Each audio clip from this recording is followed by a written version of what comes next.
On a deserted stretch of road, a solitary act of kindness unfolded, forever altering a man's fate. He paused to assist a young woman, badly injured in a horrific crash. He remained by her side through the long, silent night at the hospital, his selfless heart seeking no reward. Yet, the dawn would usher in a bewildering reality, his house key inexplicably useless. His beloved truck vanished. What he was about to uncover would leave him utterly speechless. Little did that man know, his life was already teetering on the brink. For months, Austin Mitchell had been running on fumes, not just his battered Ford pickup that choked out black smoke each morning, but his very existence. The demanding construction job, though grueling, barely kept him afloat most weeks. This week, however, was no ordinary week.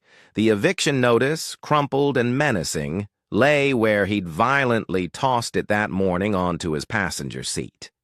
30 days to somehow conjure $800 in back rent, plus late fees that seemed to climb with every tick of the clock. Austin had run the numbers a dozen times, each calculation refusing to add up. He was driving home from another punishing 12-hour shift, every muscle screaming from hauling drywall up 3 flights of stairs. The job site lay an hour outside town, a distance that devoured gas money he didn't have and inflicted wear on a truck he couldn't afford to fix. But work was work. And in his desperate circumstances, Austin wasn't in a position to be selective. The winding 2-lane road home snaked through desolate farmland, a route most people wisely avoided after dusk. There were no streetlights, no houses for miles, just Austin's lonely headlights carving a path through the inky October night. He'd navigated this exact route hundreds of times, often half asleep, his mind consumed by an endless parade of bills. That's precisely why the sight of the motorcycle came as such a violent shock. Austin's headlights snagged on it first, twisted metal contorted around the guardrail like a pretzel. The bike had clearly gone down hard, likely hitting the rail at speed before flipping. Debris lay strewn across both lanes, fragmented pieces of fairings and mirror shards glinting eerily in his high beams. Austin instinctively pulled over, snatching his phone and already dialing 911 as he jogged toward the crumpled wreckage. That's when his eyes found her. The rider had been flung clear of the bike, a brutal separation that probably saved her life. She lay in the tall grass about 20 feet from the road, her helmet cracked but still clinging to her head. A young woman, perhaps in her mid-20s, clad in what looked like expensive riding gear, now torn and stained with blood. She was conscious, barely, attempting to sit up as Austin reached her side. "Don't move," he urged, kneeling quickly beside her. "The ambulance is on the way. What's your name?" "Rachel," she whispered, her voice a thin, shaky thread. "My bike." "Don't worry about the bike," Austin countered, his gaze assessing her. "Are you hurt anywhere specific? Can you feel your legs?" Rachel nodded faintly, then winced, a ripple of pain crossing her features from the slight movement. "Everything hurts, but I can move. I think I'm okay." Austin wasn't convinced. She was deathly pale, and there was a worrisome amount of blood on her riding jacket that he couldn't immediately account for. He'd witnessed enough job site accidents to know that adrenaline could cruelly mask severe injuries. "Just stay still until the paramedics check you out," he insisted, shrugging off his own work jacket to gently drape it over her.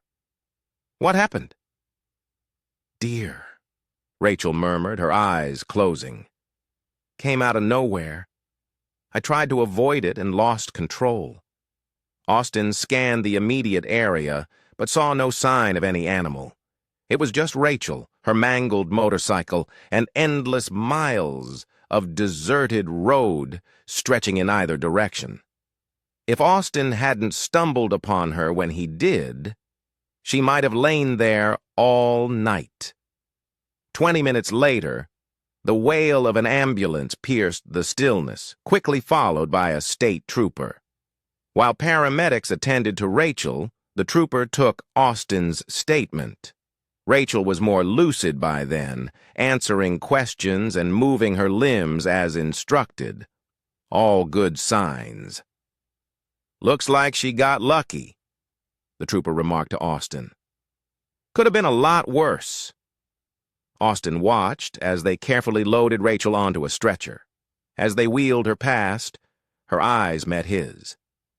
"Thank you," she said, her voice a fragile whisper. "I don't know what would have happened if you hadn't stopped." "Anyone would have done the same," Austin replied, though a part of him wondered if that was truly the case. How many cars, he mused, might have passed that very spot in the 20 minutes before he arrived? A paramedic paused beside him. "You riding with us?" she asked. "She's pretty shaken up. Might be good to have a familiar face." Austin glanced at his truck, then back at Rachel on the stretcher. He had work in the morning, and missing a day meant forfeiting pay he desperately couldn't afford. But something in the way she had looked at him, grateful yet undeniably scared, made the decision surprisingly simple. "Yeah," he said. "I'll ride along." The emergency room at County General was precisely as Austin had envisioned. Harsh fluorescent lights, the sterile scent of antiseptic, and the controlled chaos of medical professionals moving with urgent purpose. Rachel was swiftly whisked away for X-rays and a CT scan, leaving Austin to a long wait in the uncomfortable plastic chairs, still wearing his work boots and clothes that carried the faint, lingering smell of sawdust.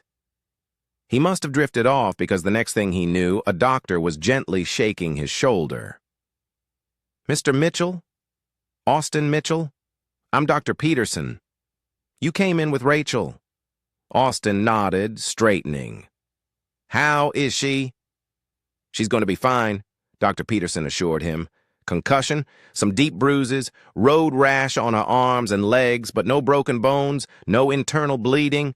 She was very lucky." "Can I see her?" Austin asked. Dr. Peterson hesitated. "Are you family?" "No. I found her. Wanted to make sure she was okay." "She's been asking about you," the doctor said, a faint smile touching his lips. "Room 314.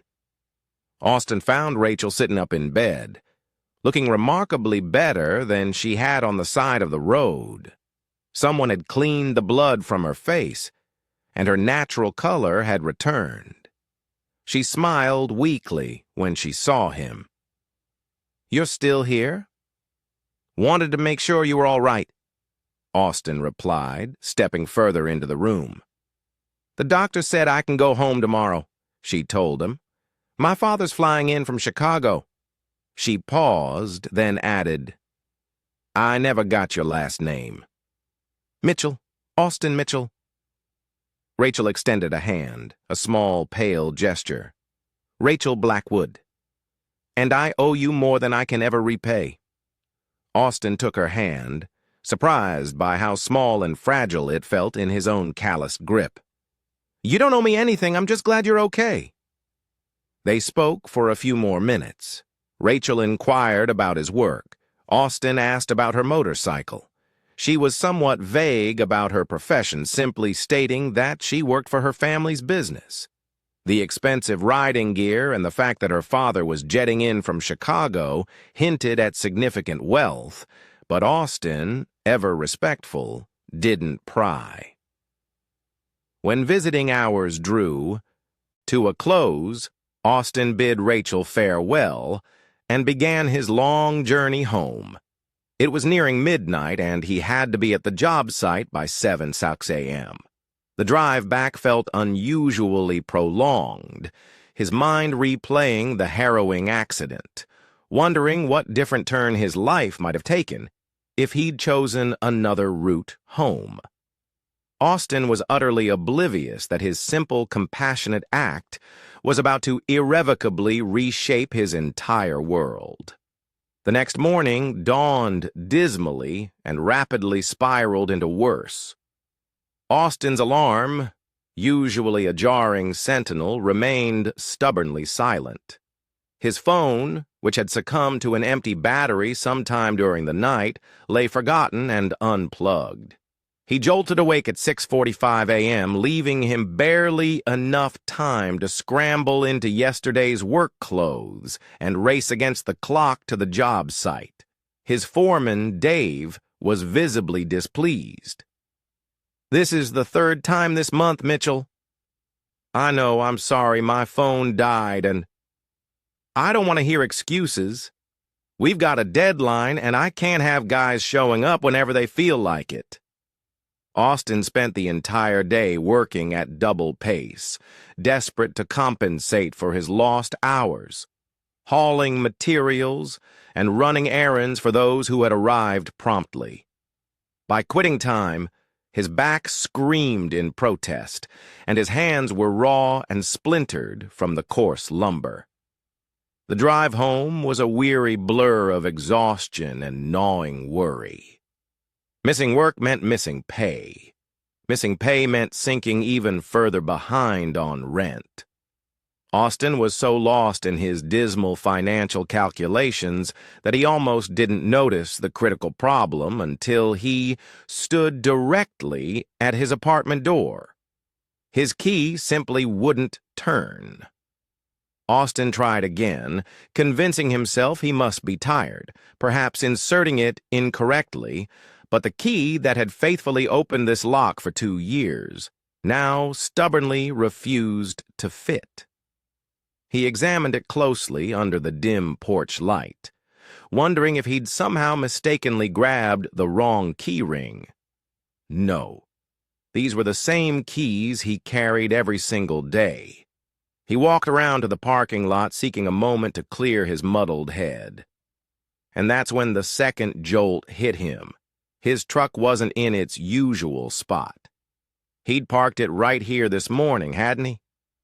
Austin scanned the entire lot, a creeping sense of dread replacing his earlier confusion, wondering if he'd absent-mindedly parked somewhere else. His truck was nowhere to be seen.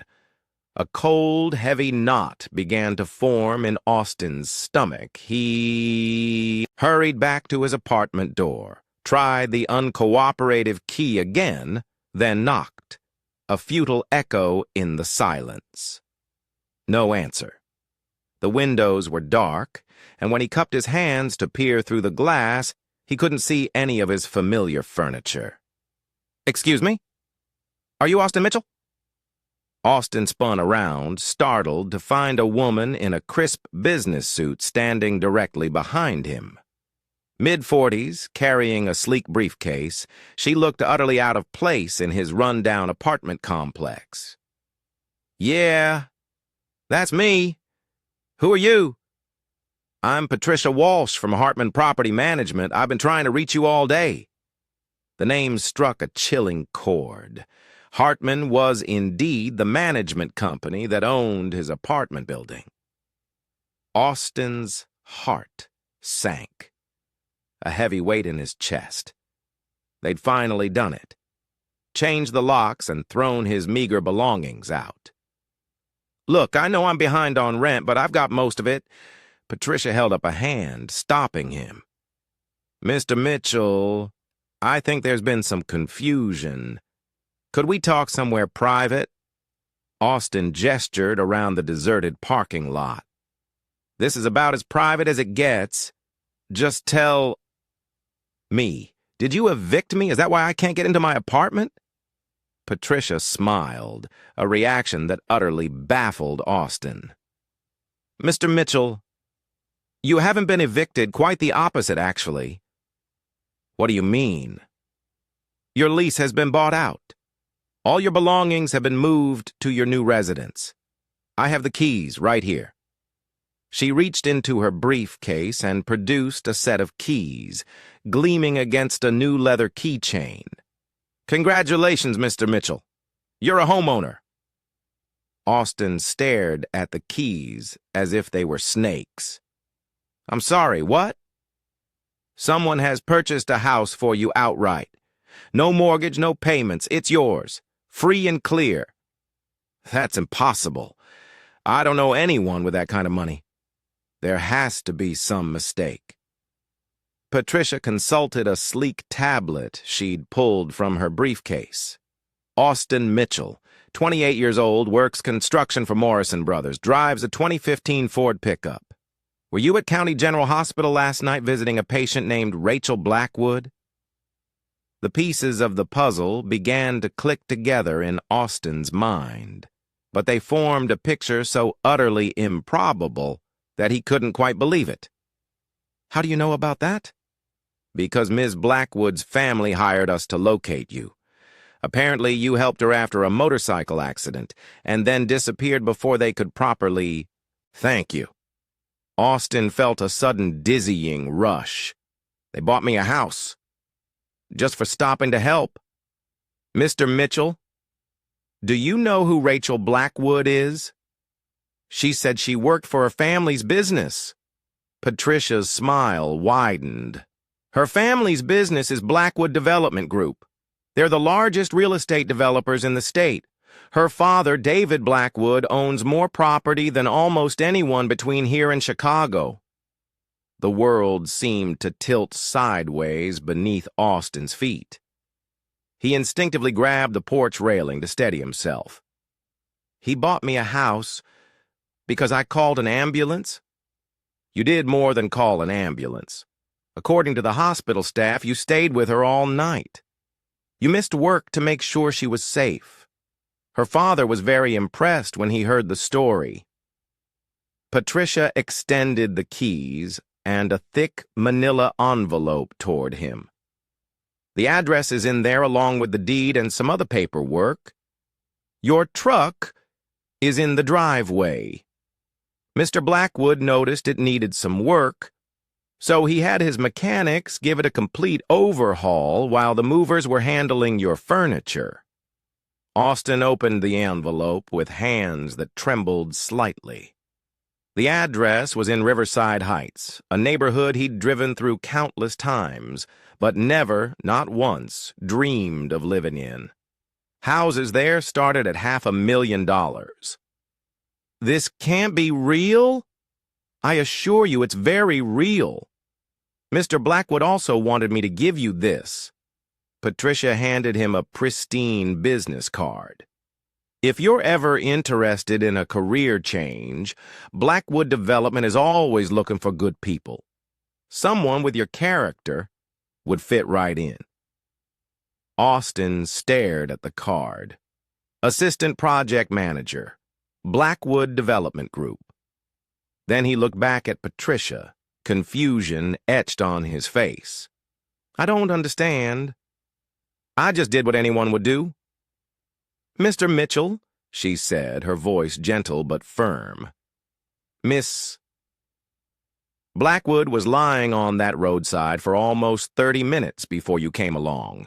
3 other cars passed her during that time. The state trooper confirmed it with traffic cameras. You weren't just anyone who would stop.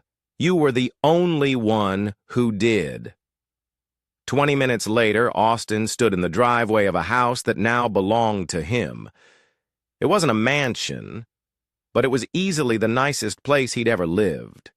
3 bedrooms, 2 bathrooms, a garage, and a yard, generous enough for the garden he'd always yearned for, but never had the space to cultivate.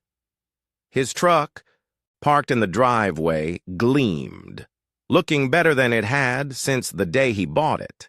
Someone had not only fixed every single thing wrong with it, but had also given it a complete, meticulous detailing. The engine purred when he started it, a smooth, contented hum, free of black smoke or grinding noises. Inside the house, his well-worn furniture looked almost comical. His garage sale coffee table and second-hand couch seemed lost in rooms clearly designed for much grander pieces. Yet, it was all his stuff, meticulously arranged by professional movers who had somehow made his bachelor pad belongings appear remarkably presentable. On the gleaming kitchen counter, Austin found a note written in neat, elegant handwriting. Austin, thank you for being my guardian angel when I needed one most. You stayed with me when you had every reason to leave, and you asked for nothing in return. My father taught me that kindness should always be rewarded. And I hope this small gesture shows how much your help meant to me. I hope you'll be very happy here, Rachel. Small gesture, Austin muttered, then laughed out loud, a genuine booming sound. He had gone from facing imminent eviction to owning a house worth more than he would earn in 10 years of back-breaking construction work. His phone suddenly rang. He'd finally remembered to charge it. The number was unknown. Hello, Austin. This is David Blackwood. I believe you met my daughter, Rachel. The voice was warm, yet carried the unmistakable authority of someone accustomed to being in charge. Mr. Blackwood, I don't know what to say. This is too much. Austin? May I call you Austin? I want you to know something. I've been in business for 30 years and I've met a lot of people. Some you can trust, most you can't. But when my daughter told me about the man who stayed with her at the hospital, who missed work to make sure she was safe, I knew you were someone special. Sir, you just did what was right without thinking about what it might cost you. Do you know how rare that is? I've spent more money than you can imagine trying to find people with that kind of character to work for me. Austin walked to his new living room window, looking out at a view he still couldn't quite believe was his. The house, the truck, it's all too much. I can't accept this. David Blackwood chuckled, a low, confident sound. Son, it's already done. The deed is in your name. The truck is titled to you. All legal and final. But I do have one request. Anything. I'd like you to consider coming to work for me. I need a project manager for a new development we're starting next month. Someone who understands construction, who can work with regular people, who can be trusted to do the right thing when no one's watching. Austin's mind drifted to Dave, his old foreman, and the relentless grind of construction work. The bleary-eyed early mornings, the back-breaking labor, the constant gnawing worry about clocking enough hours to simply pay the rent.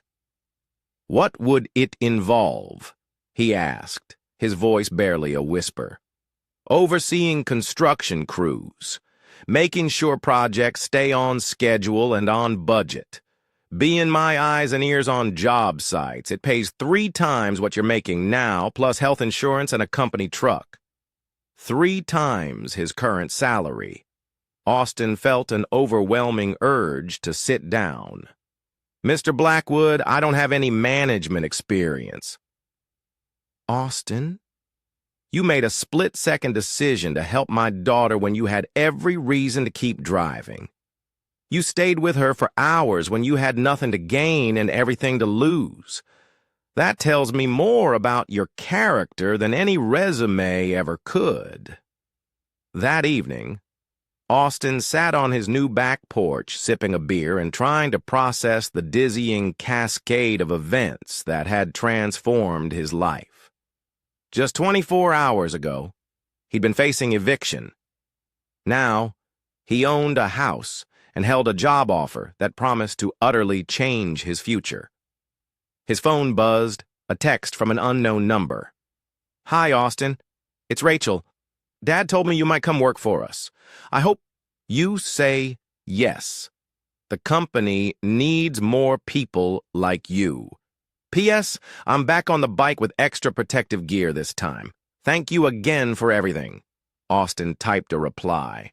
"Glad you're okay, and yes, I think I'll take the job."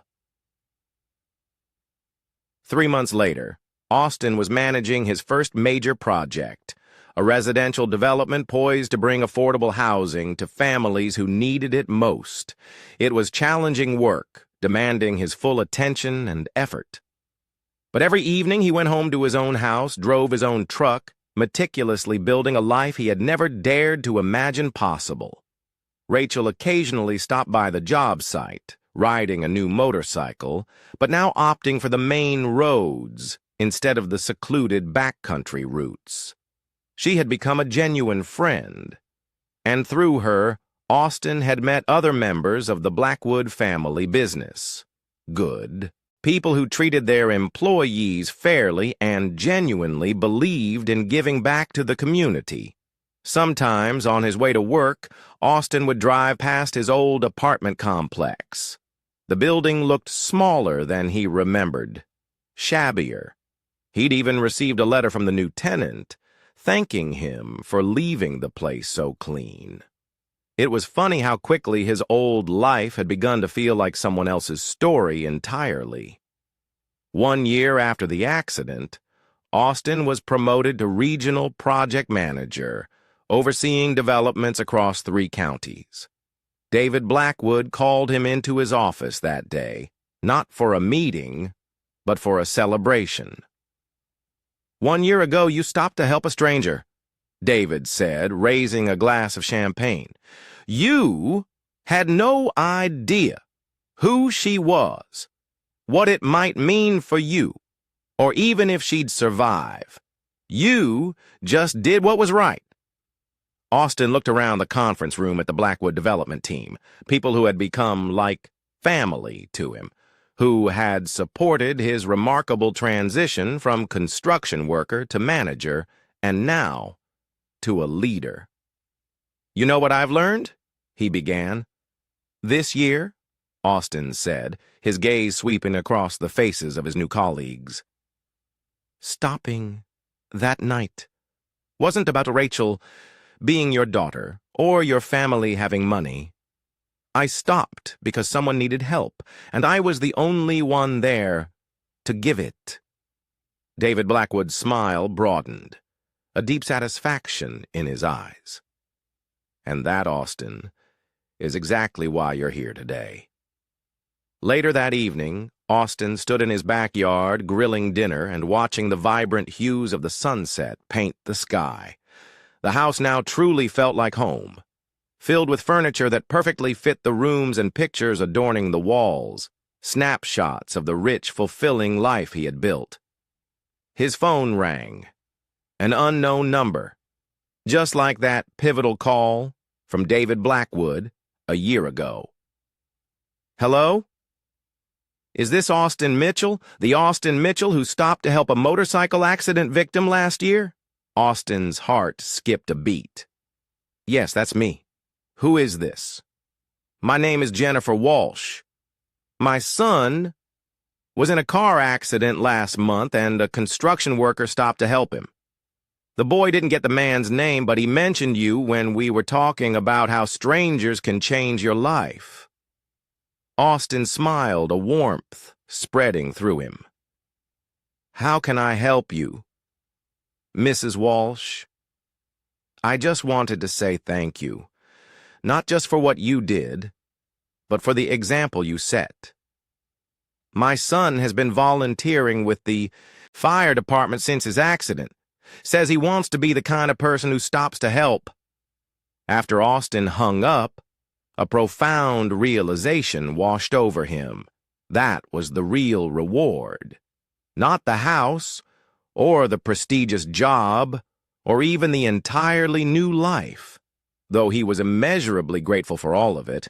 The true reward was knowing that one selfless decision to do the right thing had rippled outward in ways he might never fully comprehend. Sometimes, the most important moment of your life begins with the simplest choice. Keep driving, or stop to help.